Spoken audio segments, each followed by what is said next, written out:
Hi, this is Garcia. I was known for Nightmare on Elm Street, a lot of movies.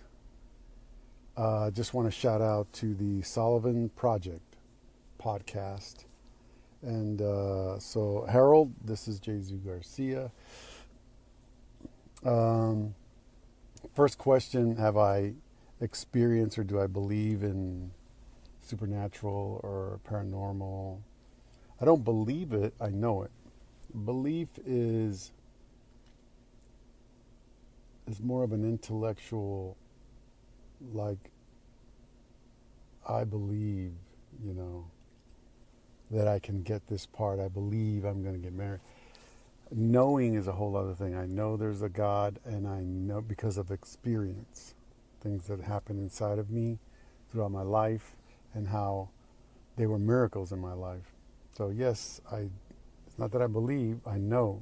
If you focus in those areas of the paranormal, because it's top down, so the spiritual and then psychic.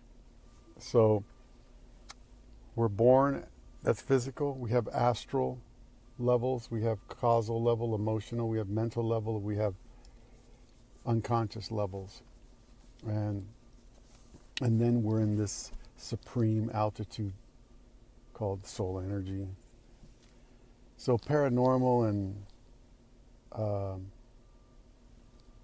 it's paranormal and would you say supernatural? There's a lot of supernatural stuff going on. Miracles. They're all around. You just got to open up your eyes. You know, you think of somebody and all of a sudden they text you. What's that? They call it deja vu. Miracles that you see, people that don't get on a flight and the flight goes down. That doesn't mean that there's anything wrong with death, because we all have an expiration. Did I have this is more than a cameo. I love to take this conversation deeper. I had many lifetime near-death experiences. I was 16, maybe 17, maybe 18, and I was really, not struggling, wanting to be an actor, ambitious. And I jumped into my friend's car. He was on the passenger seat. It was a rinky-dinky car. We're really speeding off the Hollywood freeway, and I'm exiting, and the steering wheel broke. And luckily, it breaks when we're getting off the off-ramp, and it's just the angels that are around you that saved me. And mine is a Raphael, the angel, and there could be Michael, the archangel. There's a lot of stuff, whether you believe it or not. I don't necessarily discuss with people their beliefs and have this whole back and forth. You know, I know, you don't. I don't really care. I have experiences. You're asking me. You went on Cameo. You contributed $30. I really appreciate for that, because that took care of my meal. I love to do more with you on this. And I just had a lot of experiences. A friend of mine passed away 9 years ago. And I just surrendered. And then I saw the white light. I was sick at the time. It was Christmas, and it was pre-COVID. There was already viruses going around, and I kind of just surrendered. And it was a hard cold, flu, hard in my lungs. I couldn't breathe. I thought I was dying. And then I kind of went into this white light thing, and I do believe that there's beings out there that heal you, including Christ, God. They all use all those lords and psychic areas for cleansing and clearing, but not to be worshipped. So essentially, I went to the top of the escalators in this white light and got kicked back out with a ticket. And then I woke up and I guess the chest pneumonia type thing was gone. Because that January, this was in December, The January coming up would be 2020, COVID. And there were no vaccines. So I had like a weird kind of bringing out of consciousness. And then when I was 18, I almost died. Saved. The car dodged from hitting me. But it was almost like the cosmos was moving the car away from me so I wouldn't be killed right there. And then here I am, 60 years old, enjoying life.